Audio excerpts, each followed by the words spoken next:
Hello বন্ধুরা, science with clarity চ্যানেলে তোমাদেরকে স্বাগতম। এই চ্যানেলে আমি পদার্থবিদ্যা তথা বিজ্ঞানে নানা গুরুত্বপূর্ণ বিষয়ে তোমাদের সাথে আলোচনা করব এবং বিভিন্ন বিষয়ে তোমাদের ধারণা পরিষ্কার করার চেষ্টা করব। আমি তোমাদের ক্লাস 12-এর স্থিরতরিতের ধারক নিয়ে তোমাদের সাথে আলোচনা করছিলাম।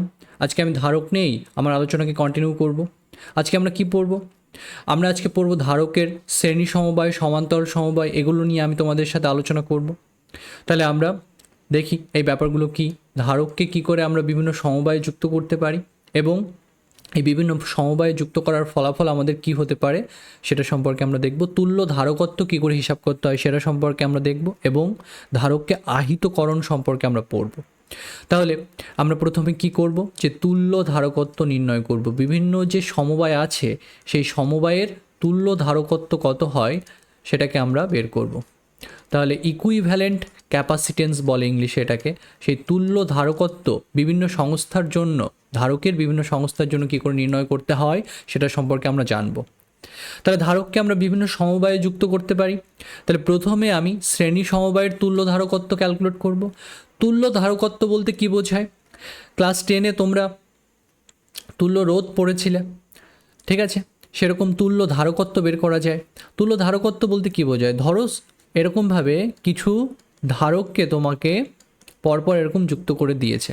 এই যে সমান্তরাল চিহ্ন দিয়ে ধারককে লিখছি, এটা হচ্ছে ধারকের বর্তনী চিত্র। বর্তনীকে ধারককে বোঝাতে গেলে এইরকম সিম্বল দিয়ে বোঝানো হয়।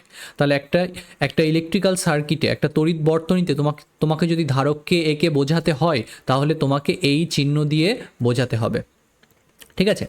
আচ্ছা দেখো, তাহলে ধারক ধরো তিনটে ধারক এখানে ধরো শ্রেণী সমবায়ে যুক্ত আছে। এখন আমি কি করতে চাচ্ছি, আমি এই তিনটে ধারককে ব্যবহার না করে এই তিনটে ধারকের পরিবর্তে ওখানে যদি একটা ধারককে ইউজ করতাম তাহলে কত মানের ধারককে আমাকে ব্যবহার করতে হতো সেইটা আমি বের করতে চাইছি। তাহলে সেইটাই হচ্ছে এই তিনটে ধারকের ইকুইভ্যালেন্ট যে ক্যাপাসিটেন্স কত হবে সেটাকে নির্ধারণ করবে। যে এই যে ধারকটা, একটা ধারক, যে ধারকটা অন্য তিনটে ধারককে রিপ্লেস করে দিচ্ছে সেটাকেই বলবো আমরা তুল্য ধারক। আর সেই তুল্য ধারকের যে ধারকত্ব সেটাকে আমরা বলবো তুল্য ধারকত্ব এই সংস্থাটার। তাহলে এই তুল্য ধারকত্ব বিভিন্ন ধারকের সংস্থার জন্য কি করে নির্ণয় করতে হয় সেটা আমি তোমাদের আজকে শেখাবো, ঠিক আছে? খুবই ইজি এটা আমাদের। ওকে, তাহলে দেখো তুল্য ধারকত্ব কি করে নির্ণয় করতে হয় আমাদের। তাহলে প্রথমে আমি শ্রেণী সমবায়ের ক্ষেত্রে তুল্য ধারকত্ব বের করব ধারকের, তারপরে আমি তোমাদের সমান্তরাল সমবায়ের তুল্য ধারকত্ব বের করব, তারপরে মিশ্র সমবায়ের তুল্য ধারকত্ব বের করে দেখাবো। তাহলে আমরা কি করব, যে ধারকের ধরো শ্রেণী সমবায় আছে, সেই শ্রেণী সমবায়ে কি করে তুল্য ধারকত্ব বের করতে হয় সেটা আমি তোমাদের বের করে দেখাবো। তাহলে শ্রেণী সমবায়ের তুল্য ধারকত্ব কী করে বের করা যায়? ধরো একাধিক ধারক এরকমভাবে পরপর আছে, ঠিক আছে? এরকমভাবে পরপর আছে কতগুলো ধারক, এরকমভাবে কতগুলো ধারক এরকম পরপর আছে, ঠিক আছে? তাহলে ধরো এ আর বি এই অংশটার ভেতর এরকম তিনটে ধারক পরপর আছে। তাহলে যদি এ আর বি এর মধ্যে আমি একটা ব্যাটারিকে সংযুক্ত করে দিতাম তাহলে ধারকগুলো আহিত হতো। ধরে নাও এই ধারকটাকে আমি নাম দিচ্ছি C1 ধারক, এটাকে নাম দিচ্ছি C2 ধারক, এটাকে নাম দিচ্ছি C3 ধারক, ঠিক আছে? এবার এই C1 ধারকের এক প্রান্তে যদি প্লাস কিউ আধান সঞ্চিত হয় আর এক প্রান্তে সমমানের ঋণাত্মক আধান সঞ্চিত হবে, এরকমটা আমাদের হবে। এবার দেখো একটা জিনিস খেয়াল করে, এই C1 আর C2-র মধ্যে যে অংশটা আছে, এই যে অংশটা আছে, এই অংশটা, এইটুকু, এটা একটা নিঃসঙ্গ সংস্থা যার সাথে ডিরেক্ট কোনো কানেকশন নেই আমাদের ব্যাটারির বা অন্য কোনো সিস্টেমের। এগুলোকে বলে হচ্ছে আইসোলেটেড সিস্টেম বা নিঃসঙ্গ সংস্থা। নিঃসঙ্গ সংস্থার মোট আধান সবসময় কনস্ট্যান্ট থাকবে। তাহলে যদি কনস্ট্যান্ট থাকে, অ্যাকচুয়ালি এখানে তো কোনো আধান নেই, তাহলে এই অংশটাতে যদি মাইনাস কিউ আধান আবিষ্ট হয়, এই অংশে প্লাস কিউ আধান আমি দিয়েছি ব্যাটারি দ্বারা, আর এই ধারকের এই প্লেটটাতে মাইনাস কিউ আধান আবিষ্ট হয়েছে, তাহলে এই অংশে যদি মাইনাস কিউ আধান আবিষ্ট হয়, এই পুরো জায়গাটায় তো কোনো আধান ছিল না, তাহলে আধান তো ওখানে জিরো ছিল। তাহলে এই অংশে যদি মাইনাস কিউ আধান হয় তাহলে নিশ্চয়ই এই অংশে প্লাস কিউ আধান হবে, কারণ টোটালটা জিরো হতে হবে। আইসোলেটেড বা নিঃসঙ্গ সংস্থার মোট আধান কি হয়? জিরো হয়। ধরো সাপোজ এইরকম তিনটে ধারক তোমার আছে, এরকমভাবে সাপোজ এরকমভাবে তিনটে ধারক আছে। তাহলে এই যে অংশটা, এই অংশটার সাথে ডিরেক্ট অন্য কারো কোনো কানেকশন নেই, তাহলে এই তিনটে নিয়ে কি হতো আমাদের, এই তিনটে নিয়ে একটা নিঃসঙ্গ সংস্থা হতো। তার মানে এখানে যদি Q1 চার্জ থাকতো, এখানে যদি Q2 চার্জ থাকতো, আর এখানে যদি Q3 চার্জ থাকতো, এই তিনটে চার্জের সমষ্টি হতো 0। ঠিক আছে, কথাটা মাথায় রাখতে হবে, এটা খুবই ইম্পর্টেন্ট। ওকে, তাহলে দেখো, ধরো এখানে, তাহলে এখানে কি হলো আমাদের মাইনাস কিউ, এখানে প্লাস কিউ হলো, সেরকমভাবে আবার এখানে কি হবে মাইনাস কিউ, আবার C2 C3 মধ্যবর্তী যে এই অংশটা কি, এটা আমাদের একটা নিঃসঙ্গ সংস্থা, তাহলে এখানে যদি মাইনাস কিউ হয়, এখানে আবার কি হবে প্লাস কিউ হবে। তাহলে এইভাবে আমার সিস্টেমটা গঠিত হবে। আবার এইখানে প্লাস কিউ হলে এখানে মাইনাস কিউ হবে। তাহলে এইভাবে দেখতে পাচ্ছি যে শ্রেণী সমবায়ে যদি একাধিক ধারক থাকে, তাহলে প্রত্যেকটা ধারকেই সমান মানের আধান থাকবে। তার মানে বুঝতে পারছি শ্রেণী সমবায়ে প্রত্যেকটা ধারকেই সমান মানের আধান থাকে। এটা খুবই খুবই ইম্পর্টেন্ট একটা স্টেটমেন্ট আমাদের, যে শ্রেণী সমবায়ে প্রত্যেকটা ধারকেই সমমানের আধান সঞ্চিত হয়। ঠিক আছে, তাহলে এটা আমাদের বোঝা খুবই জরুরি। তাহলে এটাকে আমি আরেকবার রাখি, তাহলে ক্লিয়ার থাকবে আমাদের ব্যাপারটা। তাহলে আমি কি বলছি, যে শ্রেণী সমবায়ে ধরো একাধিক ধারক যুক্ত আছে, এটা একটা ধারক, এটার ধারকত্ব হচ্ছে ধরো C1, এটার ধারকত্ব C2, এটার ধারকত্ব C3। ঠিক আছে, এইভাবে তিনটে ধারক যুক্ত আছে এ আর বি অংশের মধ্যে, এ আর বি এই দুটো প্রান্তের মধ্যে এই তিনটে ধারক আমার যুক্ত আছে। ঠিক আছে, তাহলে এটাকে আমি বলছি ধরো C1 ধারক, এটাকে বলছি C2, এই এই ধারকের ধারকত্ব C2, তারপরটা C3। ঠিক আছে, এটাতে তাহলে যদি প্লাস কিউ স্টোর হয়, এপাশে মাইনাস কিউ হবে আবিষ্ট হবে, আবার এপাশে মাইনাস কিউ হলে এখানটায় প্লাস কিউ হবে, এখানে মাইনাস কিউ হবে, এখানে প্লাস কিউ হবে, এখানে মাইনাস কিউ হবে। তাহলে এরকমটা আমাদের থাকবে। তাহলে আমি কি বললাম, শ্রেণী সমবায়ে প্রত্যেকটি ধারকেই সমান মানের আধান থাকে। তাহলে এটা খুবই খুবই ইম্পর্টেন্ট আমাদের কথা। কি বলছি, যে শ্রেণী সমবায়ে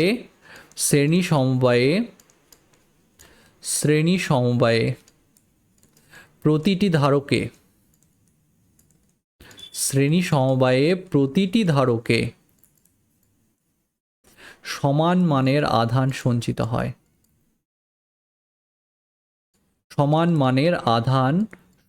হয়, ঠিক আছে, আধান সঞ্চিত হয়।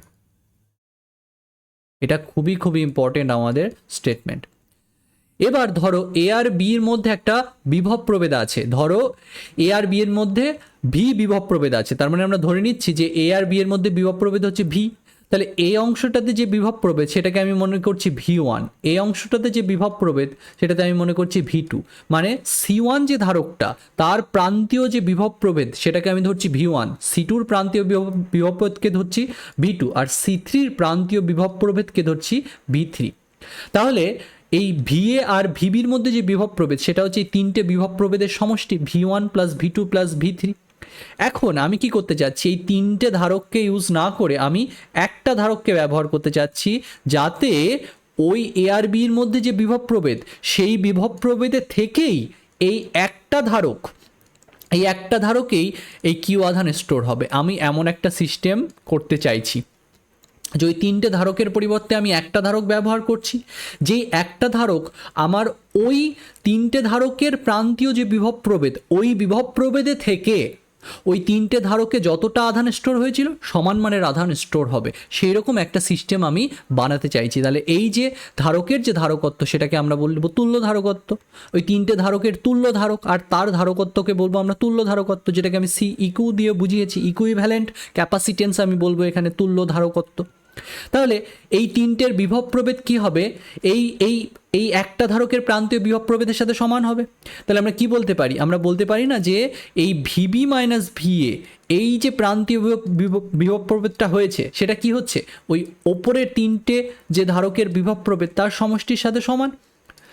আবার এই যে সিকিউ এর যে প্রান্তীয় বিভব প্রভেদ সেটাও আমাদের ভিবি মাইনাস ভিএ বা ভিএ মাইনাস ভিবি, আমি ভিএ মাইনাস ভিবি লিখি, একটা লিখলেই হলো এখানে। ঠিক আছে, তাহলে আমি ভিএ মাইনাস ভিবি লিখি, তার মানে আমি এই এতে বিভব প্রভেদটাকে বড় ধরছি, বিতে ছোট ধরছি, তাহলে এরকমটা আমি ধরছি। তাহলে সিকিউ এর প্রান্তীয় বিভব প্রভেদকে আমরা কি বলতে পারি, সিকিউ এর যে প্রান্তীয় বিভব প্রভেদ সেটাকে আমরা কি বলতে পারি, যে V is equal to Q by C. তাহলে এখানে আমি কি বলতে পারি, যে কিউ বাই সি কিউ, এরকম আমি বলতে পারি। আবার V1 ইজ ইকুয়াল টু কি বলতে পারি, এই ওপরের দিকে তাকালে দেখতে পাবো যে V1 ইজ ইকুয়াল টু কি বলা যাবে, Q is equal to CV হয়, আমরা ধারকে জানি। তাহলে ভি ইজ ইকুয়াল টু কি হবে, কিউ বাই সি। তাহলে সেটাকে আমরা কি বলতে পারি, যে কিউ বাই কি বলতে পারি C1, তারপর কি বলতে পারি কিউ বাই C2 প্লাস কি হবে কিউ বাই C3। ঠিক আছে, তাহলে আমরা কি বলতে পারি যে 1/CQ 1/CQ is equal to কী হবে 1/C1 plus 1/C2 plus 1/C3 এরকমটা আমাদের হবে। তাহলে এইবার এই ফর্মুলার সাহায্যে আমরা একটা শ্রেণী সমবায়ে একাধিক যদি ধারক থাকে তাহলে তাদের যে তুল্য ধারকত্ব কত সেটা আমরা ক্যালকুলেট করতে পারি। শ্রেণী সমবায়ে ধারকগুলো পরপর থাকে, প্রত্যেকটা ধারককে সমান মানের আধান থাকবে, এটা কিন্তু খুবই খুবই ইম্পর্টেন্ট আমাদের লাইন, এটা মাথায় রাখতে হবে, খুবই ইম্পর্টেন্ট। কিন্তু এখানে ধারকগুলোর যে প্রান্তীয় বিভব প্রভেদ সেগুলোর মান আলাদা হতে পারে, কিন্তু আমাদের কি সমান হবে, এখানে প্রত্যেকটা ধারককে সমান মানের আধান সঞ্চিত হবে শ্রেণী সমবায়ে। তাহলে সেখান থেকেই আমরা ওই তিনটে ধারকের পরিবর্তে যদি একটা ধারককে ব্যবহার করতাম তাহলে তার তুল্য ধারকত্ব কত সেটা বের করার সূত্র হচ্ছে আমাদের এইটা। তাহলে এখান থেকে বের করতে পারবো। তাহলে আমাদের যদি CQ বের করতে হয় আমাদের এই হিসাবটা করে আমাকে কি করতে হবে, অন্যক করতে হবে। তাহলে যদি কোয়েশ্চেনে দুটো ধারক দিয়ে দেয় তাহলে আমরা কি করে ক্যালকুলেট করতে পারি যে দুটো ধারক যদি দিয়ে দেয় সেই ক্ষেত্রে তুল্য ধারকত্ব যদি বের করতে হয় তাহলে আমাদের দুটোকে লিখতে হবে। এখানে আমি তিনটে দিয়ে বোঝালাম, যদি দুটো দিত তাহলে আমি কি লিখতাম, এরকম লিখতাম। তাহলে কি হতো আমাদের এই ক্যালকুলেশনটা করার পরে এরকমটা আমাদের হতো C1 C2 নিচে হতো। তাহলে আমার উদ্দেশ্য তো CQকে ক্যালকুলেট করা, তাহলে CQ ইজ ইকুয়াল টু কী হতো আমাদের, CQ ইজ ইকুয়াল টু হয়ে যেত C1 C2, এই অন্যনক হয়ে যাবে, তাহলে কী হবে C1 প্লাস C2, এটা হবে তুল্য ধারকত্ব যদি দুটো ধারক আমাদের থাকে। ঠিক আছে, তাহলে এই ফর্মুলাটা কিসের মতো দেখতে, যদি দুটো রোধ সমান্তরাল সমবায়ে থাকতো তাহলে তার যে তুল্য ধারকত্বের ফর্মুলা তার মতো দেখতে। তার মানে বুঝতে পারছি ধারকের শ্রেণী সমবায়টা রোধের সমান্তরাল সমবায়ের মতো, ধারকের শ্রেণী সমবায়টা রোধের সমান্তরাল সমবায়ের মতো। ঠিক আছে, তাহলে এইরকমভাবে থাকলে আমাদের তুল্য ধারকত্ব এইভাবে বের করতে হয়।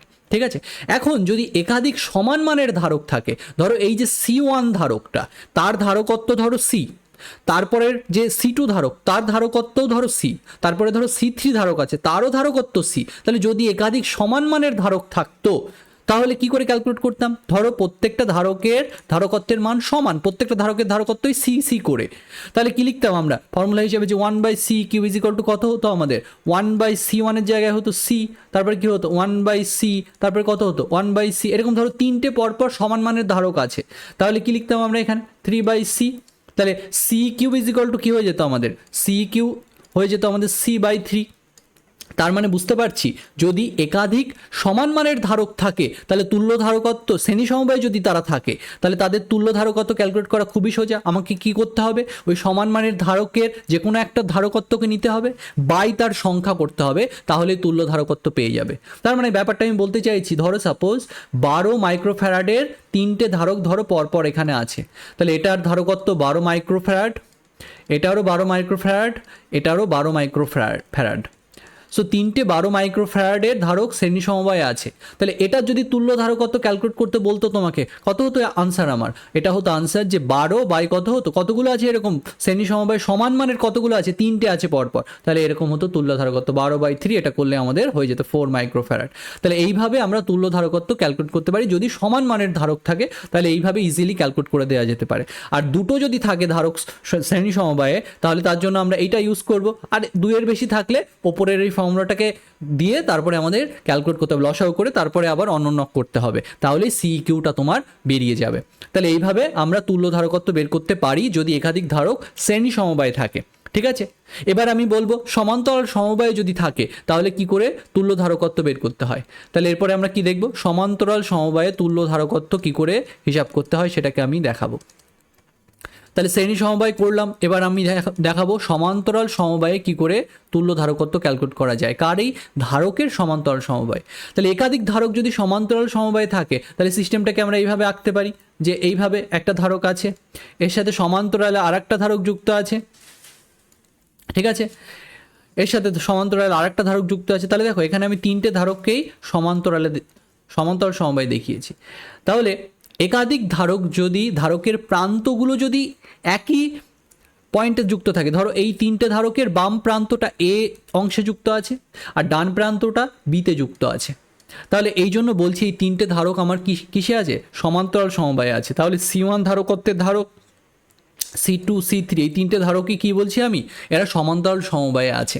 আর সমান্তরাল সমবায়ের বিশেষত্ব কি, সমান্তরাল সমবায়ে প্রত্যেকটা ধারকের বিভব প্রভেদ সেম হবে। ধরো সাপোজ এখানে যদি একটা ব্যাটারি কানেক্ট থাকতো, সাপোজ এখানে একটা ব্যাটারি কানেক্ট থাকতো, তাহলে ব্যাটারির বিভব যদি ভি হতো, তাহলে সবারই প্রান্তে কত করে ভোল্টেজ পড়বে? ভি করে পড়বে। সবারই ধরো যদি 5 ভোল্টের ব্যাটারি থাকতো, তাহলে সবারই প্রান্তে কত ভোল্ট করে পড়তো? 5 ভোল্ট। তাহলে C1 এর প্রান্তীয় বিভব প্রভেদ কত হতো? 5 ভোল্ট। C2রও হতো 5 ভোল্ট, C3রও হতো 5 ভোল্ট। তাহলে সবারই প্রান্তীয় বিভব প্রভেদ হতো 5 ভোল্ট। তার মানে সমান্তরাল সমবায়ে প্রত্যেকটা ধারকের যে প্রান্তীয় বিভব প্রভেদ সেটা কি হয়? সেম হয় আমাদের। ঠিক আছে, তাহলে আমি কি বললাম যে সমান্তরাল সমবায়ে প্রতিটি ধারকের প্রান্তীয় বিভব প্রভেদ সমান হয়। সমান্তরাল সমবায়ে প্রতিটি ধারকের প্রান্তীয় বিভব প্রভেদ সমান হয়। প্রতিটি ধারকের প্রান্তীয় বিভব প্রভেদ সমান হয়।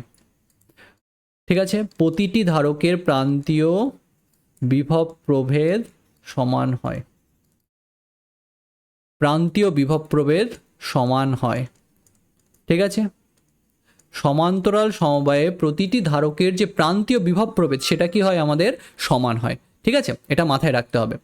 এখন একটা জিনিস খেয়াল করো যে এই যে শ্রেণী সমবায় যখন ছিল তখন কি সমান হয়েছিল? প্রত্যেকটার আধান সমান হয়েছিল। এবং একটা জিনিস খেয়াল করে দেখবে, এই যে ধারকগুলো শ্রেণী সমবায়ে ছিল তার যে তুল্য ধারকটা হয়েছে, সেই তুল্য ধারকেরও কিন্তু ওই আধান একই পরিমাণে সঞ্চিত হয়েছিল যেগুলো ওই শ্রেণী সমবায়ের প্রত্যেকটাতে হয়েছিল।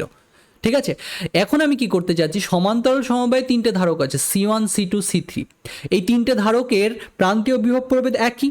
এই 3টে ধারকে কিছু কিছু পরিমাণে আধান সঞ্চিত হয়েছে। C1-এ কিছুটা আধান সঞ্চিত হয়েছে, C2-তে কিছুটা আধান সঞ্চিত হয়েছে, C3-তে কিছুটা আধান সঞ্চিত হয়েছে। এই 3টে ধারকে যত আধান সঞ্চিত হয়, আমি এই 3টের পরিবর্তে একটাকে ব্যবহার করতে চাইছি, যাতে ওই 3টেতে যতটা সঞ্চিত হয় এই একটাতেই ততটাই সঞ্চিত হয়। তাহলে এ আর বি এর ভেতর আমি এই 3টের পরিবর্তে একটাকে ব্যবহার করতে চাচ্ছি, একটা ধারককে ব্যবহার করতে চাচ্ছি, যাতে ওই 3টে ধারকে যতটা স্টোর হতো আধান এই একটাতেই ততটা স্টোর হয়ে যায়। আমি সেরকম একটা সিস্টেম বানাতে চাইছি। ঠিক আছে, তাহলে এই যে আমি এবং বিভব প্রভেদটা সেম রাখছি, এ আর বি এর মধ্যে যুক্ত করছি। তাহলে এ আর বি এর মধ্যে যদি একটা ব্যাটারি যুক্ত থাকতো, তাহলে এই C1 C2 C3 প্রত্যেকটারই আমরা বলছি প্রান্তীয় বিভব প্রভেদ হচ্ছে ভি করে হচ্ছে। প্রত্যেকটারই প্রান্তীয় বিভব প্রভেদ বলছি আমি ভি। তাহলে এই এ আর বির মধ্যে থাকা CQ, যেটাকে আমি তুল্য ধারক হিসেবে ধরছি, তারও প্রান্তীয় বিভব প্রভেদ হবে ভি। তাহলে কিউ ইজ ইকুয়াল টু কী হবে? সিভি হবে। কিউ ইজ ইকুয়াল টু কত করবো আমরা? সিবি। এখন এইটাতে এই তুল্যটাতে যে পরিমাণ আধান স্টোর হয়েছে, এই 3টে ধারক মিলিয়েও ততটাই আধান স্টোর হবে। তাহলে এটাতে কতটা আধান স্টোর হবে? এটাতে যদি Q1 স্টোর হয়, এটাতে যদি Q2 স্টোর হয়, আর এটাতে যদি Q3 স্টোর হয়, তাহলে সেটাকে আমরা কি করে লিখতে পারি? প্রথমটাতে যদি Q1 আধান সঞ্চিত হয়, তাহলে Q1 ইজ ইকুয়াল টু কী লেখা যাবে? C1 into V. Q2 is equal to কী লেখা যাবে? C2 into V. Q3 is equal to কী লেখা যাবে? C3 into V. এই 3টে আধান মিলে যতটা আধান হবে এই তুল্য ধারকটাতে ততটাই আধান মোট সঞ্চিত হবে। তাহলে Q ইজ ইকুয়াল টু কত লিখতে পারি? Q1 প্লাস Q2 প্লাস কি লিখতে পারি? Q3। আবার এই যে তুল্য ধারকটার প্রান্তের বিভব প্রভেদ কত? এরও প্রান্তের বিভব প্রভেদ সেই ভি আছে, তাহলে এরও প্রান্তের বিভব প্রভেদ সেই ভি আছে, প্রান্তীয় বিভব প্রভেদ ভি, কারণ একই ভোল্টেজে রেখে আমরা ধারকগুলোকে আহিত করছি। তাহলে কিউ ইজ ইকুয়াল টু কী লিখবো আমরা? সি কিউ ইন্টু কী হবে? ভি। তাহলে এটা সমান কী হবে? ওপরে কি বললাম যে Q1 ইজ ইকুয়াল টু কত হবে? C1 into V. Q2 is equal to কত হবে? C2 into V. আর Q3 ইজ ইকুয়াল টু কী হবে? C3 into V. তাহলে দুপাশ থেকে যদি আমরা ভিগুলোকে সরিয়ে দিই, তাহলে C Q is equal to কী হবে? C1 plus C2 plus C3। তাহলে যদি একাধিক ধারক সমান্তরাল সমবায়ে থাকে, তাহলে তাদের তুল্য ধারকত্বের সূত্র হচ্ছে রোধের শ্রেণী সমবায়ের মতো। তাহলে C Q is equal to কত হয়ে যাবে? C1 plus C2 plus C3। তাহলে মনে রাখা দেখো আমাদের খুবই ইজি। তাহলে শ্রেণী সমবায় সমান্তরাল সমবায়ের তুল্য ধারকত্বের সূত্র দেখো আমি এখানে বলে দিলাম। ঠিক আছে, ওকে। এখন দেখো একটা জিনিস খেয়াল করে, এবার আমরা কি পড়বো? এবার আমরা পড়বো ধারকের মিশ্র সমবায়। ধারকের শ্রেণী সমবায় আমরা পড়লাম, সমান্তরাল সমবায় আমরা পড়লাম, এরপরে পড়বো আমরা ধারকের মিশ্র সমবায়। তাহলে এবার আমরা দেখব ধারকের মিশ্র সমবায়। শ্রেণী পড়লাম, সমান্তরাল পড়লাম, এরপরে পড়বো ধারকের মিশ্র সমবায়। মিশ্র সমবায় কি করবে? এই শ্রেণী সমান্তরালগুলো মিক্সড আপ করে দেবে। তাহলে যদি এরকমটা হতো আমাদের, ধরো সাপোজ এখানে দুটো ধারক আছে, এরা ধরো শ্রেণীতে আছে, শ্রেণী সমবায়ে আছে। ওকে, তারপরে যে ধারকটা আছে সেটা কিসে আছে? এটা এরকমভাবে সমান্তরাল সমবায় আছে এর সাথে। তারপরে যে ধারকটা আছে সেটা এর সাথে কিসে আছে? সমান্তরাল সমবায় আছে। তাহলে ওপরের যে ধারকগুলো বলছি সেগুলোকে বলছি আমি C1 C2 ধারক, তারপরটাকে বলছি C3 ধারক, তারপরটাকে বলছি C4 ধারক, এগুলো সবাই এ আর বি এর মধ্যে কানেক্টেড এরকম আছে। তাহলে বোঝা যাচ্ছে যে এ আর বি এর মধ্যে তুল্য ধারকত্ব আমাকে বের করতে হবে। তাহলে ওপরের C1 C2 কিসে আছে? শ্রেণী সমবায়ে আছে। আর শ্রেণী সমবায়ে যে দুটো ধারক থাকে তাদের তুল্য ধারকত্বকে যদি আমি বলি এখানে C1 ড্যাশ, তাহলে C1 dash is equal two কি ভাবে ক্যালকুলেট করতে পারি? দুটো ধারক যদি শ্রেণী সমবায়ে থাকে তার তুল্য ধারকত্বকে কিভাবে ক্যালকুলেট করা যায়? ইজিলি এইভাবে ক্যালকুলেট করা যায় যে C1 C2 বাই কী হবে C1 প্লাস C2, এইভাবে ক্যালকুলেট করা যায়। এবার এই C1 C2র পরিবর্তে যদি C1 ড্যাশ আমি ব্যবহার করতাম তাহলে ওই C1 C2 দুজনা মিলে যে আমাকে ইফেক্ট দিত ওই C1 ড্যাশ একা আমাকে সেই ইফেক্ট দেবে। তাহলে C1 C2র পরিবর্তে আমরা ধরে নিচ্ছি ওখানে যেন C1 ড্যাশ আছে। তাহলে ওখানে যদি C1 ড্যাশ থাকতো ওই C1 ড্যাশ C3 আর C4 এরা তিনটেই কিসে থাকবে? সমান্তরাল সমবায়ে থাকবে। তাহলে এই সমান্তরাল সমবায়ের তুল্য ধারকত্ব যদি CQ বলি আমরা, তাহলে তুল্য ধারকত্ব আমাদের কত হবে? C1 ড্যাশ প্লাস কী হবে C3 প্লাস কী হবে C4, এটাই হবে এই মিশ্র সমবায়ের তুল্য ধারকত্ব। এটা আমি একটা এক্সাম্পল দিয়ে বোঝালাম যে মিশ্র সমবায় হলে কিভাবে ক্যালকুলেট করতে হয়। এরকম নানা টাইপের তোমাদের সিস্টেমের জন্য তুল্য ধারকত্ব ক্যালকুলেট করতে বলতে পারে। তাহলে এইভাবে আমাদের হিসাব করতে হবে। ঠিক আছে, বোঝাতে পেরেছি আশা করি। এর আগের দিন আমি তোমাদের যেটা পড়াচ্ছিলাম একটা দেখবে ওই ক্যাপাসিটর পড়াচ্ছিলাম, যে ক্যাপাসিটরের ভেতর একটা আমি বলছিলাম যে এরকম গোলীয় ক্যাপাসিটরের ভেতর একটাতে বলছিলাম যে ভেতরের গোলকটা যদি ভূসংলগ্ন হয়ে যায় তাহলে ধারকত্ব কী করে ক্যালকুলেট করতে হয়। এই জায়গাটা আমি অত ডিটেলসে সেদিন বলিনি, ঠিক আছে। আজকে আমি দেখো বলছি, আজকে ভালো বুঝতে পারবে যে কী করে এই শ্রেণী আর সমান্তরাল সমবায় দিয়ে কী করে এই ভেতরের গোলকটা যদি আহিত হয়ে যায় তাহলে তুল্য ধারকত্ব মানে ধারকত্ব কী করে ক্যালকুলেট করা যায় এই সংস্থাটার। আমি জাস্ট লিখে দিয়েছিলাম তোমাদের যে এই সংস্থাটার ক্ষেত্রে ধারকত্ব হয় কত। এটা যদি এ ব্যাসার্ধের পরিবাহী গোলক হয়, এটা যদি এ গোলক হয়, এটা যদি বি গোলক হয়, এটার ব্যাসার্ধ যদি এ হয়, এটার ব্যাসার্ধ যদি বি হয়, তাহলে এই সংস্থাটার ক্ষেত্রে তুল্য ধারকত্বের সূত্র হিসেবে আমি দেখবে এরকম লিখেছিলাম যে 4 পাই কে epsilon naught A B by হচ্ছে বি মাইনাস এ প্লাসে আমি কি বলেছিলাম যে 4 পাই কে এপসাইলন নট ইন্টু বি, এরকমটা আমি বলেছিলাম। ঠিক আছে, এটা আমি বলেছিলাম সূত্র। এবার এটা কি করে আসলো? আসলে আমি বলছিলাম দেখো এরকমভাবে যে এটাতে যদি প্লাস কিউ আধান দিই তাহলে বিভবের ক্ষেত্রে আমরা পড়েছিলাম যে যদি এরকমের বাইরের গোলকটাতে তুমি প্লাস কিউ আধান দাও সেই গোলকটা এই বাইরের গোলকটাতে দিলে সেই আধানটা এই বাইরের গোলকের দুটো পৃষ্ঠে কিছুটা কিছুটা করে বন্টিত হয়ে যাবে। তাহলে এই অংশে কিউ1 আধান থাকবে, এই অংশে কিউ2 আধান থাকবে। কারণ হচ্ছে এই বাইরের যে গোলকটা বিব্যাসার্ধের যে গোলকটা তার ভেতরেও পৃথিবী সংলগ্ন বস্তু আছে আর বাইরের দিকে পৃথিবী আছে, তাহলে আধানটা কী হবে সেই জন্য এরকম দুটো অংশে বন্টিত হয়ে যাবে। তাহলে এটাতে যদি কিউ1 আধান থাকে তাহলে আবেশের জন্য তড়িৎ আবেশের জন্য ভেতরের যে পরিবাহী গোলকটা আছে তাতে মাইনাস কিউ আধান আবিষ্ট হবে আর এই বাইরের অংশটাতে প্লাস কিউ2 আধান থাকবে। তাহলে এইরকমভাবে আমার সিস্টেমটা গঠিত হলো। তাহলে এই যে ভেতরের যে এ গোলকটা সেটা পৃথিবী সংলগ্ন, ঠিক আছে। তাহলে এই প্রান্তটাকে ধরো আমি এই এ প্রান্ত বলছি, যে ভেতরের এই প্রান্তটাকে এ প্রান্ত বলছি, তাহলে এ প্রান্ত যেন এটা আমার, ঠিক আছে। তাহলে এ প্রান্ত থেকে এই যে বি গোলক পর্যন্ত যেন আমরা ভাবছি একটা ক্যাপাসিটর আছে, কারণ এখানে কি আছে মাইনাস কিউ আধান আছে, এখানে কি আছে প্লাস কিউ আধান আছে। এই minus Q R plus Q নিয়ে একটা ক্যাপাসিটর হচ্ছে, তাহলে সেই ক্যাপাসিটরটা এইভাবে আছে বলছি আমরা। আবার দেখো এই বি এর যে বাইরের দিকে কিউ2 আধান আছে আর পৃথিবী আছে এখানে, পৃথিবীর বিভব কত? পৃথিবীর বিভব হচ্ছে 0, তাহলে এইটা হচ্ছে আমাদের পৃথিবী যার বিভব 0 ভোল্ট। তাহলে এই বি এর এখানে কত আধান আছে? তাহলে এখানে যদি প্লাস কিউ2 থাকে তাহলে আমরা ভাবতে পারি এখানে মাইনাস কিউ2 আছে। যে এই বাইরের দিকে যদি প্লাস কিউ2 থাকে তাহলে এই পৃথিবীর এখানে কত আছে? মাইনাস কিউ2 আছে, ঠিক আছে। তাহলে আমরা ভাবতে পারি কি যে এই বি এর বাইরের দিকটা আর পৃথিবীর যেটা যার বিভব 0, তাহলে 0 মানে কি? 0 মানে তো সেটাকে আমি ভাবতে পারি ওটা যেন এ পয়েন্ট আমার, 0 মানে ওটা যেন এ পয়েন্ট। তাহলে আমরা ভাবতে পারি আবার যে এর এই অংশের ভেতর আর বি এর ভেতর যেন আর একটা ক্যাপাসিটর যুক্ত আছে। তাহলে একটা ক্যাপাসিটর কি করে গঠিত হচ্ছে? ওই মাইনাস কিউ1 প্লাস কিউ1 নিয়ে একটা ক্যাপাসিটর হচ্ছে আমাদের, আর আরেকটা হচ্ছে এই মাইনাস কিউ2 প্লাস কিউ2 নিয়ে এই ভূপৃষ্ঠের মাইনাস কিউ2 আর এইখানকার এই প্লাস কিউ2 নিয়ে আরেকটা ক্যাপাসিটর হচ্ছে। তাহলে এই ক্যাপাসিটর দুটো কিসে থাকছে? সমান্তরাল সমবায়ে থাকছে। আর আমরা কি পড়লাম আজকে? সমান্তরাল সমবায়ে থাকলে ধারকত্বগুলো তুল্য ধারকত্ব কী করে বের করতে হয়? জাস্ট যোগ করে দিতে হয় ধারকত্বগুলো। তাই আমি কি করেছিলাম যে পৃথিবীর সাথে কানেক্ট থাকলে ধারকত্বের ফর্মুলা কী হয়? এই যে প্রথম এইটা হয় C1 ইজ ইকুয়াল টু এটা পেলাম যে C1 4 pi epsilon naught AB by B minus এইটা হয়।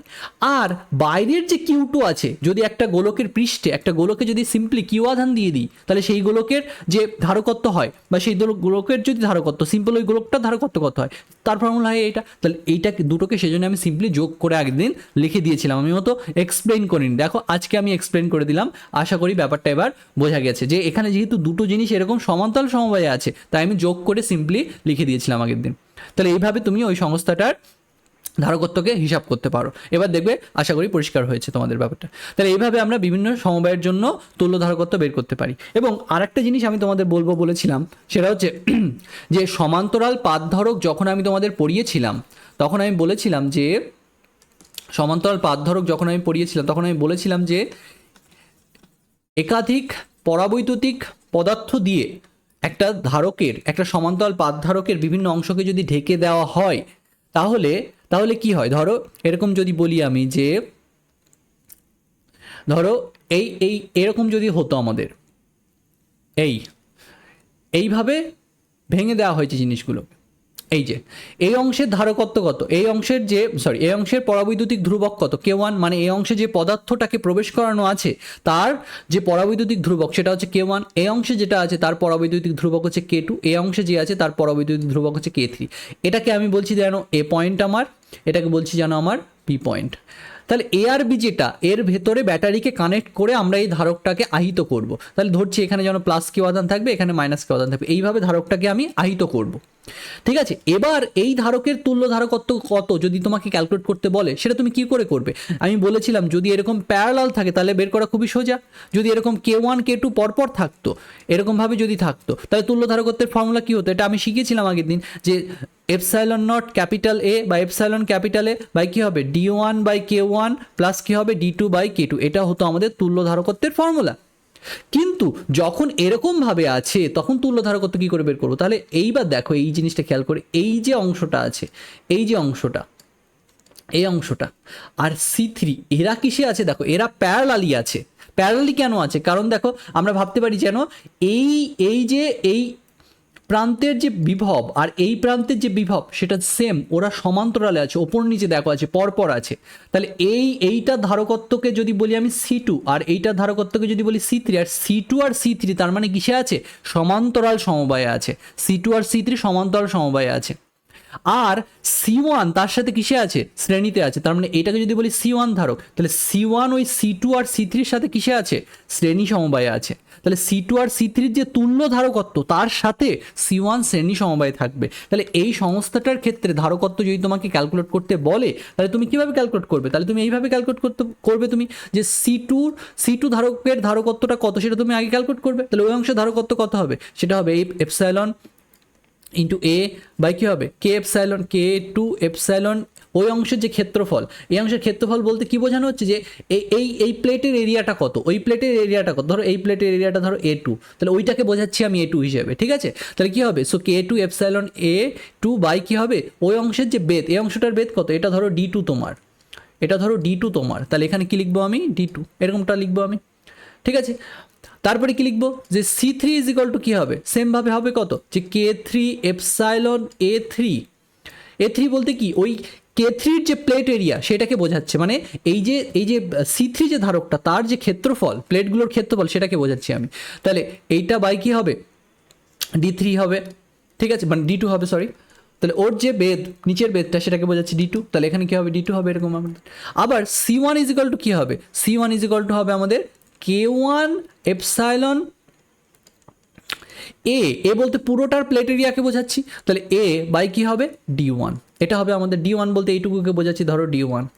তাহলে এইভাবে দেখো প্রত্যেকটা ধারকের ধারকত্ব আমি আলাদা আলাদা করে ক্যালকুলেট করে নিলাম। এবার এদের সমবায় তুমি করো, তাহলেই দেখো তুল্য যে এই পুরো সংস্থাটার যে ধারকত্ব সেটা তোমার বেরিয়ে যাবে। C2 আর C3 যেহেতু সমান্তরাল সমবায়ে আছে, তাহলে তাদের তুল্য ধারকত্ব কত হবে? C2 plus C3 simply.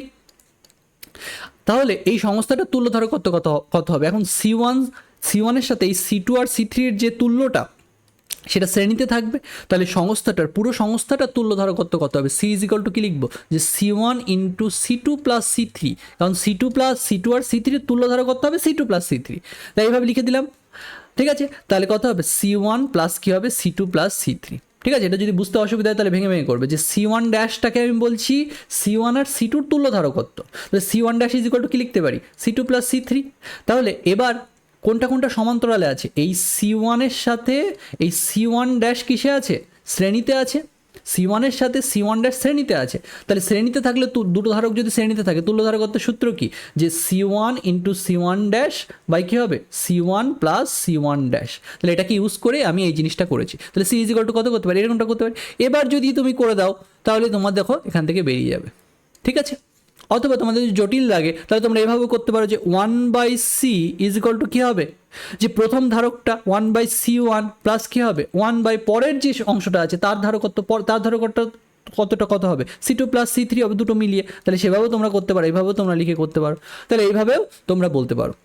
তাহলে এইভাবে ক্যালকুলেশন করে তোমাদের তুল্য ধারকত্ব এখানে বেরিয়ে যাবে। তাহলে এইভাবে তোমাদের হিসাব করতে হবে যদি এইরকম সিস্টেম আমাদের দিয়ে দেয়, ঠিক আছে। তাহলে আশা করি আমি এটা বোঝাতে পেরেছি। এরপরে দেখো আমি কি বলছি, এরপরে খুব একটা ইম্পর্টেন্ট জিনিস বলবো। এরপরে বলবো যে ক্যাপাসিটর ব্রিজ ক্যাপাসিটর বা ক্যাপাসিটর দিয়ে যদি আমরা একটা ব্রিজ সার্কিট তৈরি করি, তাহলে ব্রিজ কি করে হবে এরকমের, ধরো এখানে এরকম ক্যাপাসিটর আছে, এটাকে বলে ব্রিজ সার্কিট, এরকম যেটা আমি আঁকছি এখন এটাকে বলবো ব্রিজ সার্কিট, যে C1 C2, ঠিক আছে। তারপরে ধরো এরকম নিচ্ছি, ঠিক আছে, এটা হবে আমাদের একটা ব্রিজ সার্কিট। তাহলে ওকে, তাহলে এটাকে বলছি C5, এটাকে বলছি C1, এটাকে বলছি C2, এটাকে বলছি C3, এটাকে বলছি C4। এইরকমভাবে কতগুলি ধারক দিয়ে আমার ব্রিজ সার্কিটটা ধরো গঠিত হয়েছে।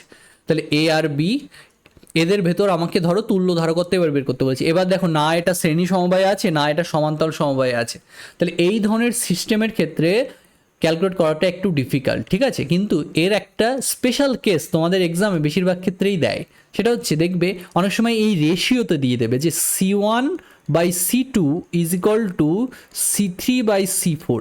এই অনুপাতটা যদি সমান হয় তাহলে এই পয়েন্টের বিভব আর এই পয়েন্টের বিভব সেম হয় এবং C5-এ কোনো আধান স্টোর হয় না। তাহলে C5-এ যদি কোনো আধান স্টোর না হয় তাহলে ওখানে কোনো একটা কিছু আছে কি নেই ওটা ডাজন্ট ম্যাটার। তাহলে C5-কে আমি সার্কিট থেকে সরিয়ে দিতে পারি, C5-এর ওখানে কোনো কাজ নেই। তাহলে C5-কে আমরা তখনই সরাতে পারবো এই কন্ডিশনে। তাহলে এই C1/C2 is equal two C3/C4 হলে C5-কে বর্তনী থেকে বিচ্ছিন্ন করা যায়। তাহলে C5-কে বর্তনী থেকে বিচ্ছিন্ন করা যায়,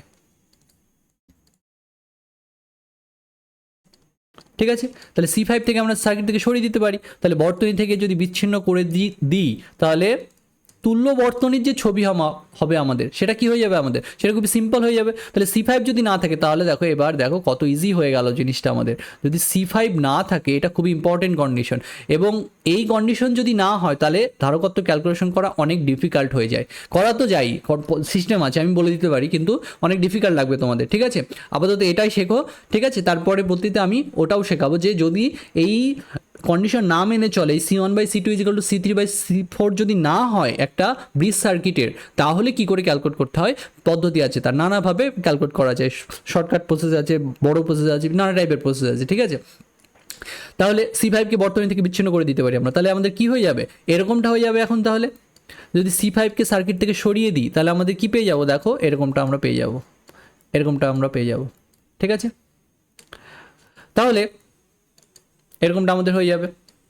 তাহলে এটাকে কি বলছি C1, এটাকে কি বলছি C2, এটাকে কি বলছি C3, এটাকে কি বলছি C4। তাহলে দেখো এখানে C1 C3 শ্রেণীতে আছে, C2 C4 শ্রেণীতে আছে, আর ওপরেরটার সাথে নিচেরটা প্যারালালে আছে, সমান্তরাল সমবায় আছে। তাহলে এখান থেকে তুল্য ধারকত্ব ইজিলি তুমি ক্যালকুলেট করে ফেলতে পারো। তাহলে এটাই হচ্ছে আমাদের সিস্টেম, যে ক্যাপাসিটর ব্রিজ থাকলে তাকে কি করে সিম্পলিফাই করতে পারি, ঠিক আছে। এক্সামে ব্রিজ দেখলে ঘাবড়ে যাবেন, এখানে একাধিক ক্যাপাসিটর থাকলে দেখবে এই অনুপাতটা সমান করে দেবে, অথবা এই C1 C2 C3 C4 সবগুলো সেম ভ্যালুতে দিয়ে দেবে। আর সেম ভ্যালু যদি দিয়ে দেয় তাহলে তো খুব ইজি হয়ে গেল, তাহলে তো বোঝা যাচ্ছে ওটা ব্রিজটা ব্যালেন্স কন্ডিশনে আছে। এই যে কন্ডিশনটা এটাকে বলে ক্যাপাসিটর ব্রিজের ব্যালেন্সড কন্ডিশন, ঠিক আছে। ওকে, তাহলে ক্যাপাসিটর ব্রিজের সুস্পন্দ হওয়ার সত্ত্ব, ব্রিজটা সুস্পন্দ হওয়ার কন্ডিশন ওইটা, ঠিক আছে, ব্যালেন্সড হওয়ার কন্ডিশন। তাহলে এই কন্ডিশনে কী হবে, C5-টাকে আমি সার্কিট থেকে সরিয়ে দিয়ে এইভাবে সিম্পলিফাই করে নিতে পারি সার্কিটটাকে, ঠিক আছে। এবার দেখো তুল্য ধারকত্ব তুমি ইজিলি ক্যালকুলেট করতে পারবে এখানে। তাহলে এইভাবে নানা ধরনের সিস্টেমের জন্য আমরা তুল্য ধারকত্ব কী করে ক্যালকুলেট করতে হয় সেটা শেখালাম। আমি তোমাদের অনেক এক্সারসাইজ করাবো এখানে ক্যাপাসিটরের, আরেকটু পড়িয়ে নিই তারপরে আমি এক্সারসাইজ করাবো। সেখানে দেখবে অনেক ধরনের সার্কিটের জন্য আমরা তুল্য ধারকত্ব ক্যালকুলেট করবো, ওটা প্র্যাকটিস করলে তোমাদের এটা ক্লিয়ার হয়ে যাবে আরও ভালো করে। তাহলে নানা ধরনের ক্যাপাসিটর সার্কিটের জন্য আমরা তুল্য ধারকত্ব হিসাব করলাম। এবার এবার আমি তোমাদের কি পড়াবো, এবার আমি তোমাদের পড়াবো যে একটা ধারককে যদি তুমি আহিত করো, একটা ব্যাটারি দিয়ে ধারককে তুমি আহিত করছো, সেই ধারকের আহিতকরণ সম্পর্কে আমরা পড়বো। ঠিক আছে, তাহলে কি করে আমরা করব, ধরো একটা ডিসি কারেন্ট দিয়ে, ডিসি ব্যাটারি দিয়ে তুমি একটা ধারককে আহিত করছো, তাহলে আধানটা আস্তে আস্তে স্টোর হচ্ছে, সেটা স্টোর হতে কতটা টাইম লাগবে, কী ধরনের ব্যাপার সেখানে হয়, সেইগুলো সম্পর্কে আমরা পড়বো এবার। তাহলে আমরা কি করব, ধারককে আহিতকরণ কি দিয়ে আহিত করব, ডিসি দ্বারা ধারককে আহিতকরণ। তাহলে কি পড়ছি আমরা, যে ডিসি ভোল্টেজ দ্বারা, ডিসি ভোল্টেজ দ্বারা ধারককে আহিতকরণ, সেটা আমরা পড়ব। ডিসি ভোল্টেজ দ্বারা ধারককে আহিতকরণ, ডিসি ভোল্টেজ দ্বারা ধারককে আহিতকরণ, এটা আমরা পড়ব। ঠিক আছে, সো ডিসি ভোল্টেজ দ্বারা একটা ধারককে আমরা কি করব, ধরো আহিতকরণ করব, ধারককে আমরা আহিত করব। তাহলে আমরা কি বলছি, ধরো একটা সার্কিটে রেজিস্ট্যান্স আছে কিছুটা, ঠিক আছে, তাহলে একটা ধারক আহিত হচ্ছে এবং সার্কিটে কি আছে, এরকম একটা রেজিস্ট্যান্স আছে। ঠিক আছে, এই ধরনের সার্কিটকে সিআর সার্কিট বলে, যেটাতে একটু রেজিস্ট্যান্স আছে, আর এই ধারকের যে ধারকত্ব সেটাকে আমরা বলছি সি, তাহলে ধারকত্ব সি। ঠিক আছে, ওকে, আর এই ধারককে আমরা একটা ব্যাটারি দ্বারা আহিত করছি, সেই ব্যাটারির যে ভোল্টেজ সেটাকে আমরা ধরছি ভি, ক্যাপিটাল ভি। ওকে, তাহলে এটাকে বলছি আমি ক্যাপিটাল ভি। ওকে, তাহলে এরকমটা আমাদের হয়েছে। এবার এই যে এই আর এর প্রান্তীয় বিভব প্রভেদ, সেটাকে ধরো এরকম বলছি, ধরো সার্কিটে ক্যাপাসিটরের ভেতর দিয়ে কারেন্ট ফ্লো হতে পারে না, ডিসি কারেন্ট ফ্লো হতে পারে না, কারণ ক্যাপাসিটরের এই যে দুটো পাত, এই দুটো পাতের মধ্যে তো এরকম গ্যাপ আছে, তাহলে কারেন্ট যাবে কি করে, ডিসি কারেন্ট যেতে পারে না ক্যাপাসিটরের ভেতর দিয়ে। তাই আমরা সিম্পলি বলি ক্যাপাসিটর ডিসিকে ব্লক করে দেয়, ক্যাপাসিটরের ভেতর দিয়ে ডিসি কারেন্ট ফ্লো হতে পারে না।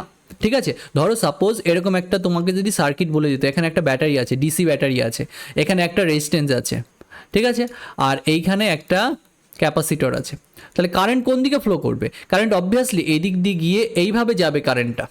ঠিক আছে, কারেন্ট এইভাবে যাবে, কারেন্ট কেন ওই ওই পথে যাবে যেদিক দিয়ে সে ফ্লো হতে পারবে না, এখানে তো ওপেন সার্কিট হয়ে যাচ্ছে, ভেতরে তো ফাঁকা।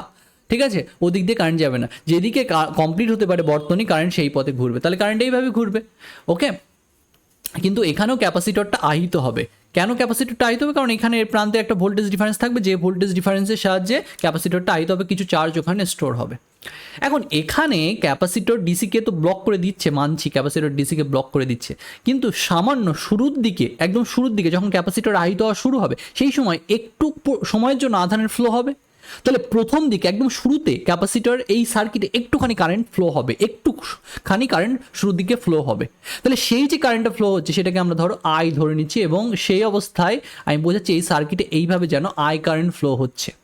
তো এইভাবে যদি আমি আই কারেন্ট ফ্লো করাই, এটাকে বলে লুপ কারেন্ট। লুপ কারেন্ট, এই যে কথাগুলো ভাষাগুলো আমি বলছি, এগুলো তোমরা একটু পরেই, তোমরা যেন এর পরে যখন কারেন্ট ইলেকট্রিসিটি পড়বে, প্রবাহী তড়িৎ পড়বে, তখন এই কথাগুলোর সাথে পরিচিত হবে। সেখানে তোমরা দুটো ল পড়বে, খুব ইম্পর্টেন্ট, খুবই ইম্পর্টেন্ট ল, কেসিএল ল আর কেভিএল ল, কারশফের কারেন্ট ল, কারশফস কারেন্ট ল, আর কারশফের ভোল্টেজ ল। এখানে আমি তোমাদের কারশফস ভোল্টেজ ল দিয়ে এই সার্কিটটাকে কি করে ব্যাখ্যা করা যেতে পারে সেটা আমি তোমাদের একটু বলবো। সেই কারশফের ভোল্টেজ লতে বলা হচ্ছে, যদি এরকম একটা বর্তনী থাকে, আর বর্তনীতে যদি আমরা এরকম একটা লুপ কারেন্ট ধরে নিই, ধরো এখানে একাধিক ব্যাটারি আছে, এরকম অনেক কিছু আছে, ঠিক আছে, ধরো একাধিক ব্যাটারি আছে, এরকম আছে, এরকম করে ধরো এই সার্কিটে তুমি একটা কারেন্ট ধরে নিলে, এই লুপ কারেন্ট, এই লুপে যেন কারেন্টটা ফ্লো হচ্ছে, মানে কারেন্টটা বলছি এরকমভাবে ফ্লো হচ্ছে। তাহলে কারশফের ভোল্টেজ লতে বলা হচ্ছে, একটা বর্তনীতে যে মোট বিভব পতনগুলো হবে তার সমষ্টি করলে তুমি 0 পাবে।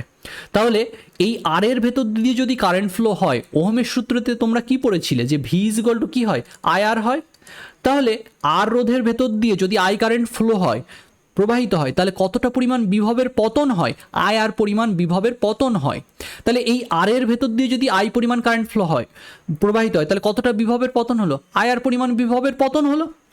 এবার ব্যাটারিটা এরকমভাবে আছে, ব্যাটারির এইটা কি, ব্যাটারির এইটা হচ্ছে পজিটিভ পোর্শন, আর এটা কি নেগেটিভ পোর্শন।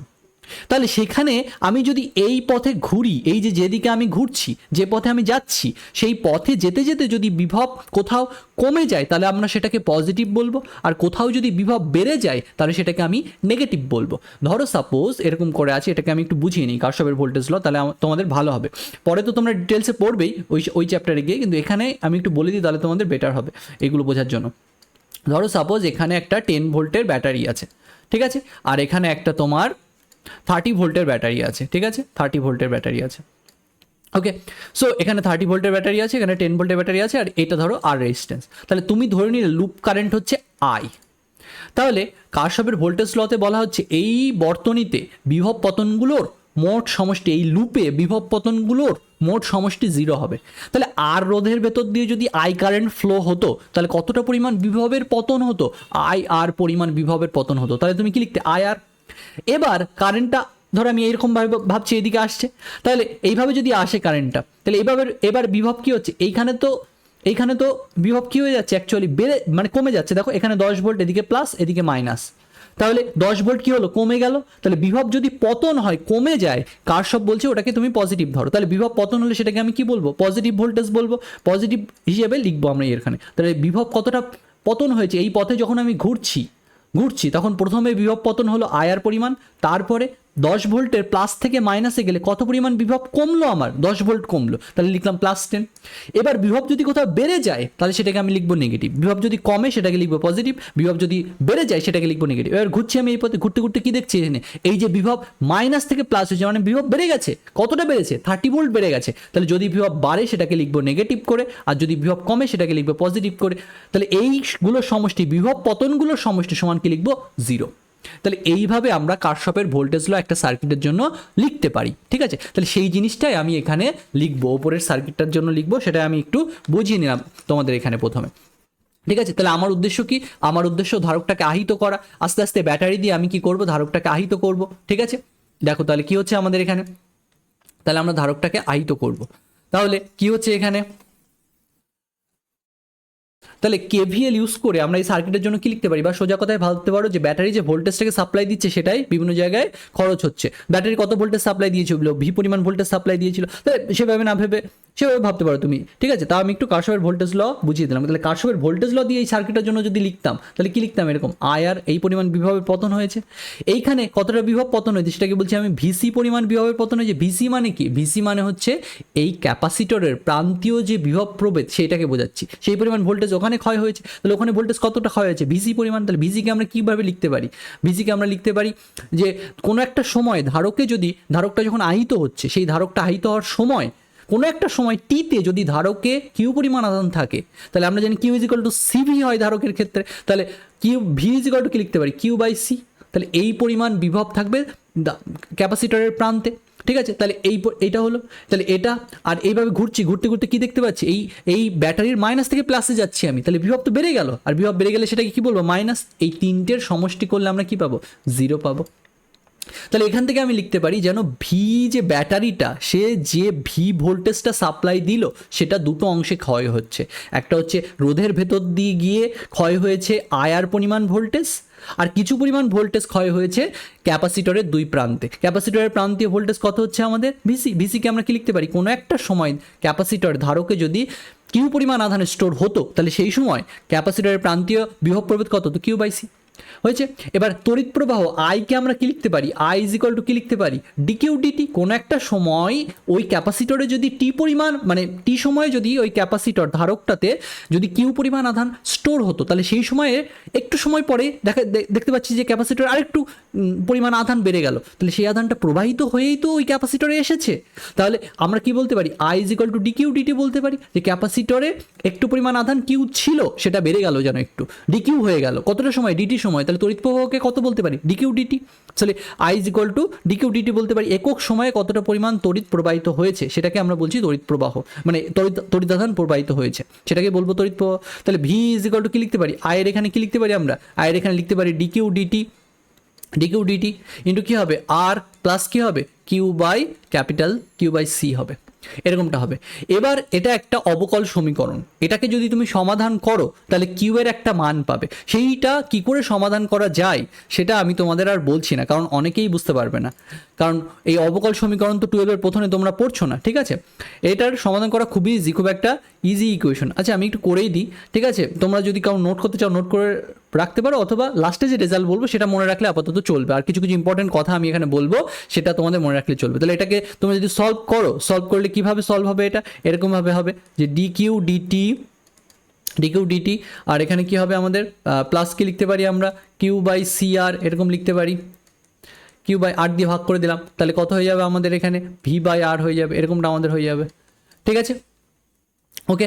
তো এবার এটাকে যদি সলভ করি, আমি একবারেই আনসার লিখে দিচ্ছি, এটা সলভ করলে এরকম আসবে তোমার। ঠিক আছে, কি আসবে যে কিউ ইজ ইকুয়াল টু, ধরো এই ক্যাপাসিটরে হাইস্ট কতটা আধান সঞ্চিত হতে পারে, সি ইন্টু ভি। আমরা কি বলি নর্মালি, ভি ভোল্টেজ দিয়ে যদি দিই একটা ক্যাপাসিটরে, তাহলে তাহলে সেখানে কতটা আধান স্টোর হয়, Q is equal to CV, এই পরিমাণ আধান স্টোর হয়। Q is equal to CV, এই পরিমাণ আধান স্টোর হয়।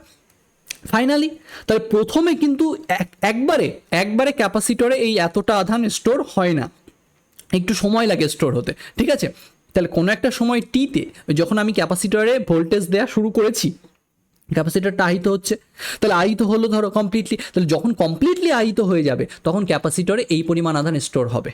কিন্তু যখন আহিত পুরোপুরি হয়নি, তখন কোনো একটা সময় টিতে ক্যাপাসিটরে কতটা আধান স্টোর হবে তার ফর্মুলা লিখছে এটা এই সমীকরণকে সমাধান করলে আমরা পাবো। তাহলে সিবি ইন্টু কি লিখছি, 1 minus e to the power minus t by CR. এটা হচ্ছে ক্যাপাসিটরের টি সময়, যে কোনো সময় টিতে কতটা আধান সঞ্চিত হবে তার সূত্র। ঠিক আছে, এই যে অবকল সমীকরণটা, এটাকে সমাধান করা খুবই ইজি। ঠিক আছে, ওকে, এটা ম্যাথ দিয়ে করলে খুবই ইজিলি হয়ে যেত, অনেকে বুঝতে পারবে না বলে আমি করলাম না। ঠিক আছে, এটা খুবই ইজি সলভ করা। এটা দেখবে আমার এই যে এই পিডিএফে আমি এটা করে রেখেছি, তোমাদের যাদের জানার ইচ্ছা তোমরা এখানে দেখে নিতে পারো, যে এই পিডিএফটাতে দেখো এখানে করা আছে আমার, এখানে ডিটেলসে লেখা আছে কি করে এই সমীকরণটাকে তুমি সলভ করতে পারো। এই যে এখানে ডিটেলসে লেখা আছে এটা কি করে তুমি এটাকে সলভ করতে পারো। ঠিক আছে, যাদের জানার ইচ্ছে তারা এখানে দেখে নিতে পারো যে কী করে অবকল সমীকরণ দিয়ে কী করে এটাকে আমরা সলভ করতে পারি। এটা সলভ করলে এই যে রেজাল্টটা আমি বললাম সেই রেজাল্টটা তুমি পাবে। ঠিক আছে, ওকে। এবার কিছু ইম্পর্টেন্ট কথা আছে যেটা আমি তোমাদের বলতে চাইছি এখানে, তোমরা আপাতত রেজাল্টটা মনে রাখো, তাহলেই তোমাদের হবে এখানে। ওকে, তাহলে দেখো আমি কি বলতে চাইছিলাম এখানে, তাহলে যেটা আমি বলতে চাইছিলাম যে এরকমটা আমাদের হয়, তাহলে বুঝতে পারছি যে ডিরেক্টলি ক্যাপাসিটরে পুরো আধান আসে না, একটু সময় লাগে আসতে। এবার এই ডিকিউ ডিটি যদি করি তাহলে আমরা কি পাবো, তড়িৎ প্রবাহ পাবো, যে ডিকিউ ডিটি করলে এখানে তড়িৎ প্রবাহ পাবো, আর সি আর ভি তো এখানে কনস্ট্যান্ট ভ্যালু। তাহলে এটাকে আমরা এইভাবে লিখতে পারি যে CV minus CV into e to the power minus t by C R. তাহলে এটাকে যদি ডেরিভেটিভ করি, ডিকিউ ডিটি করি, তাহলে সিভি তো কনস্ট্যান্ট ভ্যালু, তাহলে ডিকিউ ডিটি করলে কী হবে, 0 হবে। ঠিক আছে, আর এখানে তাহলে কত হবে, মাইনাস কী হবে, সিভি বাই কী হবে, মাইনাস সিআর, এরকমটা আমাদের হয়ে যাবে। ঠিক আছে, আর এখানে কী হবে, e to the power minus t by CR, এরকমটা আমাদের হয়ে যাবে। তাহলে তড়িৎ প্রবাহটাকে আমরা কী করে লিখতে পারি, এরকমভাবে লিখতে পারি V by R into e to the power minus t by CR. এবার একটা জিনিস খেয়াল করে দেখো, সেটা হচ্ছে এই যে e to the power minus t by CR, এই জিনিসটা টাইম বাড়ার সাথে সাথে এই পুরো জিনিসটার ভ্যালু কী হবে, হ্রাস পাবে, কারণ e to the power minus 2, e to the power minus 3, দেখো ভ্যালু আস্তে আস্তে কমছে।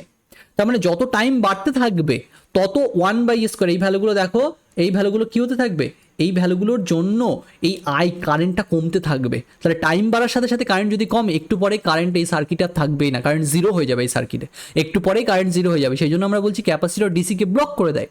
তাহলে কী হবে, আধান পুরোপুরি স্টোর হয়ে যাবে। একটু পরেই যে আমরা লিখলাম না, Q is equal to CV into 1 minus e to the power minus t by CR.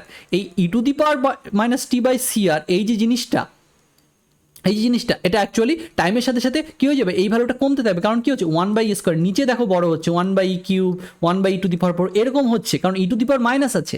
তাহলে ই টু দি পাওয়ার মাইনাস থাকার জন্য ওই ভ্যালুটা আস্তে আস্তে কী হতে থাকবে, 0-র দিকে যেতে থাকবে। তাহলে একটু টাইম পরে গিয়ে দেখা যাবে এটা 0-র কাছাকাছি চলে গেছে। তাহলে এটা যদি 0-র কাছাকাছি চলে যায় তখন কিউ ইজ ইকুয়াল টু কত হয়ে যাবে, CV, Q is equal to কী হয়ে যাবে, সিভি হয়ে যাবে। তাহলে কোনো একটা ধারককে তুমি যদি আহিত করো, একবারেই সিভি আধান পুরোপুরি চলে যায় না, আমরা বলি Q is equal to CV, ওই অবস্থাটাকে বলে স্টেডি স্টেট, স্থির অবস্থা বলে ক্যাপাসিটরের। স্থির অবস্থা মানে ক্যাপাসিটরটাকে বলছি যে পুরোপুরি আহিত হয়ে গেছে, সেটাকে বলছি স্থির অবস্থা। এখন একটা জিনিস খেয়াল করে দেখো, এই যে ক্যাপাসিটরে হাইস্ট তাহলে কতটা আধান স্টোর হতে পারে, সি ইন্টু ভি, এই পরিমাণ আধান স্টোর হতে পারে ক্যাপাসিটরে কতটা আধান হাইস্ট স্টোর হতে পারে, Q is equal to CV, এই পরিমাণ আধান সর্বোচ্চ পরিমাণে ক্যাপাসিটর একটা ধারকে স্টোর হতে পারে। ঠিক আছে, এখন এই দেখো একটা জিনিস খেয়াল করে, এখানে সেটা হচ্ছে যে যদি আমরা টাইমের value t is equal to CR বসাতাম, সিআর সময় পরে ক্যাপাসিটরে কতটা আধান থাকতো, সিবি হচ্ছে ওই ধারকে থাকা টোটাল আধান, তাহলে এই সময় পরে এই ধারকে কতটা আধান থাকবে, তাহলে মাইনাস কি করবো, টি এর জায়গায় যদি সিআর বসাতাম বাই সিআর হয়ে যেত, তাহলে এটা কত হয়ে যেত, সিভি ইন্টু কত হয়ে যেত, সিবি ইন্টু 1-1/E হতো। ই এর ভ্যালু কত, যে একটা 2.7 এরকম আছে, তোমরা যদি ক্যালকুলেটারে এটা বসাও এটা দেখবে নিয়ারলি ইকুয়াল টু এরকম আসছে যে 0.632 সিবি এরকম আসছে। তাহলে এটাকে যদি পার্সেন্টেজে লিখি তাহলে কত হবে, 63.2% অফ সিভি। তার মানে সিবি হচ্ছে এই ধারকটাতে হাইস্ট কতটা স্টোর হতে পারতো আধান সেটা।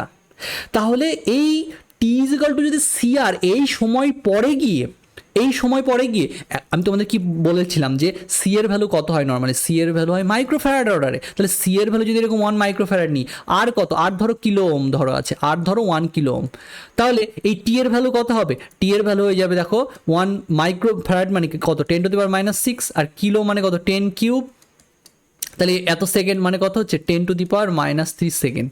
তাহলে এই এত সময় পরে গিয়ে, এত সময় বুঝতে পারছো, মিলি সেকেন্ড মানে খুবই দ্রুত গিয়ে ক্যাপাসিটরে যে হাইয়েস্ট আধান থাকতে পারে তার প্রায় 63% ক্যাপাসিটরে চলে যাবে। কত সময় পরে গিয়ে, এই 10⁻³ সেকেন্ড। তার মানে 1 সেকেন্ড যদি তুমি দাও ওই ক্যাপাসিটরটাকে, ও প্রায় পুরোটাই স্টোর হয়ে যাবে আধান, ওখানে প্রায় পুরোটাই স্টোর হয়ে যাবে, কারণ 10⁻³ সেকেন্ডে ক্যাপাসিটরে হাইয়েস্ট যে আধানটা থাকতে পারে তার 63% জমা হয়ে যাচ্ছে। তাহলে 1 সেকেন্ড যদি ওকে টাইম দাও, তাহলে তুমি কতগুলো ওইরকম সিআর পরিমাণ টাইম যেতে দিলে, অনেকগুলো সিআর পরিমাণ টাইম যেতে দিলে, তাহলে কি হবে, ক্যাপাসিটরটা ওই টাইমে 1 সেকেন্ডে প্রায় পুরোটাই তোমার আহিত হয়ে যাবে। তাহলে খুব দ্রুত এরকম আহিত হয়ে যাবে ক্যাপাসিটর। এখন কত দ্রুত ক্যাপাসিটর আহিত হবে সেটা কিসের উপর ডিপেন্ড করে, সেটা ডিপেন্ড করে তাহলে এই সিআরের উপর, যে এই সিআরের একটা নাম আছে, এটাকে বলে টাইম কনস্ট্যান্ট। এটা খুব ইম্পর্টেন্ট আমাদের, এটাকে বলে ক্যাপাসিটরের টাইম কনস্ট্যান্ট। যে একটা ক্যাপাসিটরে যে হাইয়েস্ট আধান থাকে, একটা ধারকে যে সর্বোচ্চ আধান থাকে, সেই সর্বোচ্চ আধানের 63.2% কতটা সময় পরে সঞ্চিত হয়, সেটা হচ্ছে এই টাইম কনস্ট্যান্ট পরে গিয়ে। তাহলে আমরা বলবো যে টাও, এটাকে স্পেশাল নাম দেওয়া হচ্ছে টাও, টাও মানে হচ্ছে সময় ধ্রুবক। টাও ইজ ইকুয়াল টু সিআর সময় পরে ধারকে সঞ্চিত সর্বোচ্চ আধানের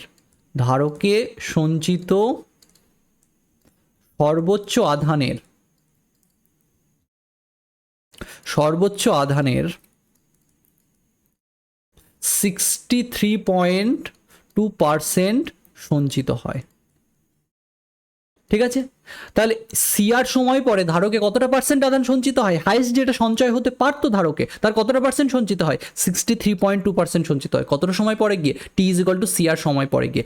এটাকে বলা হয় সময় ধ্রুবক, এটিকে সময় ধ্রুবক বলে। ঠিক আছে, এটিকে বলে সময় ধ্রুবক, যেটাকে আমরা টাও দিয়ে বলি, এটাকে সময় ধ্রুবক বলে। ঠিক আছে, ওকে, তাহলে এটাকে বলে টাইম কনস্ট্যান্ট। তার মানে এই একটা টাইম কনস্ট্যান্ট পরে গিয়ে ক্যাপাসিটরে কতটা আধান স্টোর হবে, হাইস্ট যতটা স্টোর হতে পারতো তার 63.2% স্টোর হয়ে যাবে একটা সময় পরে গিয়ে। তাহলে এরকম কয়েকটা টাইম কনস্ট্যান্ট যেতে দিলেই ক্যাপাসিটরটা প্রায় পুরোপুরি আহিত হয়ে যাবে, খুব দ্রুত আহিত হয়ে যাবে। এবং ক্যাপাসিটরটা কত দ্রুত আহিত হবে সেটা সিআরআর এর এই গুণফলের উপর ডিপেন্ড করবে, ক্যাপাসিটরটা ধারকটা কত দ্রুত আহিত হবে। তাহলে সিআর এর ভ্যালু যত কম হবে ক্যাপাসিটরটা তত দ্রুত আহিত হবে, সিআর এর ভ্যালু যত বেশি হবে ক্যাপাসিটরটা আহিত হতে তত সময় লাগবে। তাহলে একটা জিনিস খেয়াল করে দেখো, সিআর গুণ করলে কার মাত্রা পাবে, তুমি কার মাত্রা পাবে, সময়ের মাত্রা পাবে। এটাও খুব ইম্পর্টেন্ট মনে রাখা, যে সি ধারকত্ব ও রোধ গুণ করলে কাকে পাওয়া যায়, সময়ের মাত্রাকে পাওয়া যায়। ঠিক আছে, এই যে ফাংশনগুলো না, e⁻x sin x, এগুলোকে বলে ট্রান্সেন্ডেন্টাল ইকুয়েশন, এগুলোকে বলে ট্রান্সেন্ডেন্টাল ফাংশন। তাহলে এই e⁻x এই টাইপের সিচুয়েশন বা sin x, এগুলোর মাত্রা সবসময়, এগুলোতে যে এই x যেগুলো হয়, এক্সগুলোকে ফিজিক্সে মাত্রাহীন হতে হয়, না হলে এগুলো ডিফাইন হয় না। তাহলে এর মাথায় যে পুরো জিনিসটা আছে t/cr, সেটাকে মাত্রাহীন হতে হবে। তাহলে t/crকে যদি মাত্রাহীন হতে হয়, তাহলে টি এর মাত্রা যদি সেকেন্ড হয়, সময় মানে টি এর মাত্রা যদি টি হয়, তাহলে সিআর এর মাত্রাও কি হতে হবে, টি হতে হবে, নাহলে এই ফাংশন ডিফাইন্ড হবে না ফিজিক্সের হিসাবে। ঠিক আছে, কমপ্লিটলি ডিফাইন্ড হবে না। তাই ওটার মাত্রাকেও কী হতে হবে, তোমার টাইমের মাত্রার সাথে সেম হতে হবে, CRR এর মাত্রা গুণ করলে। তাহলে ধারকত্ব রোধ গুণ করলে কার মাত্রা তুমি পাবে, তুমি সময়ের মাত্রা পাবে। তাহলে ধারকত্ব রোধ গুণ করলে কার মাত্রা পাওয়া যাবে, সময়ের মাত্রা পাওয়া যায়। ঠিক আছে, সময়ের মাত্রা পাওয়া যায়। ঠিক আছে, সময়ের মাত্রা পাওয়া যায়। ওকে, আর একটা কথা যে আমার এই যে পিডিএফের যেটা তোমাদের দেখালাম, সেই পিডিএফের যে লিঙ্কটা সেটা কিন্তু আমার এই ভিডিওর ডেসক্রিপশনে তোমরা পেয়ে যাবে। ঠিক আছে, তোমাদের যাদের দেখার ইচ্ছা, ওই সলিউশনটা কী করে হয়েছে তারা জানার ইচ্ছা, তারা ওখান থেকে দেখে নিতে পারো। ঠিক আছে, ওখানে ডিটেলসে আমি করে রেখেছি, তোমরা দেখতে পারো, স্টেপ বাই স্টেপ ওখানে করে দেওয়া আছে, খুব ডিটেলসে আমি ওখানে করেছি, যাতে তোমরা একদম যারা প্রথম দেখেছো তারাও যাতে বুঝতে পারো। এই ধরনের ইকুয়েশনকে বলে অবকল সমীকরণ। ঠিক আছে, এই অবকল সমীকরণ খুবই সোজা এটাকে সলভ করা। ঠিক আছে, যাই হোক আমি বললাম না, সবাই বুঝতে পারবে না বলে, তাহলে এরকম সলভ করলে এরকম রেজাল্টটা পাওয়া যাবে। এই যে কথাগুলো আমি লাস্টে বললাম, এগুলো কিন্তু খুবই ইম্পর্টেন্ট মনে রাখা, যে এখানে কারেন্ট আস্তে আস্তে হ্রাস পাবে, একটুখানি টাইম পরে গিয়েই কারেন্টটা কী হয়ে যাবে, ডিক্রিজ করে জিরোর দিকে চলে যাবে। ঠিক আছে, কারেন্টটা খুব দ্রুত কমে যাবে। ওকে, কারেন্ট খুব দ্রুত কমে যাবে এবার, এবং আধান কি হতে থাকবে, আস্তে আস্তে বাড়তে থাকবে ক্যাপাসিটরে। ঠিক আছে, এবং সিভি এটা হচ্ছে স্থিরাবস্থায় ধারক সঞ্চিত আধান, সিভি পরিমাণ আধান ফাইনালি ধারক সঞ্চিত হবে। ঠিক আছে, তাহলে এই যে আইডিয়াগুলো এখানে বললাম, এগুলো মনে রাখা খুবই ইম্পর্টেন্ট। ওকে, যেভাবে বললাম সেভাবে মনে রাখাটা খুবই খুবই ইম্পর্টেন্ট। তাহলে আশা করি এই জায়গাগুলো তোমরা বুঝতে পেরেছো। যারা ম্যাথ যাদের আছে তারা এই সমীকরণ কী করে সলভ করতে হয় তারা ইয়েতেও পড়বে, এগুলো ম্যাথে আমাদের আছে। ঠিক আছে, খুবই ইজি এটাকে সলভ করা। ওকে, তাহলে আশা করি আমি আমার আলোচনাকে কমপ্লিট করতে পেরেছি আজকে। ঠিক আছে, এটা সম্পর্কে যেগুলো আমি বলতে চাইছিলাম। ওকে, আমার ভিডিও যদি ভালো লেগে থাকে তোমরা আমার ভিডিওকে লাইক করো, বন্ধুদের সাথে শেয়ার করো এবং আমার চ্যানেলকে সাবস্ক্রাইব করো, এবং তোমরা কমেন্টে জানাতে পারো যে তোমাদের ভিডিও কেমন লাগছে। ঠিক আছে, তাহলে এগুলো ভালো করে পড়ো। এর পরের দিন আমি আমার এই ক্যাপাসিটর সম্পর্কে আলোচনাকে কমপ্লিট করব, তারপরে তোমাদের কিছু অঙ্ক করাবো, অনেকগুলো অঙ্ক করাবো ক্যাপাসিটরের উপর। ঠিক আছে, ওকে, ঠিক আছে, ওকে।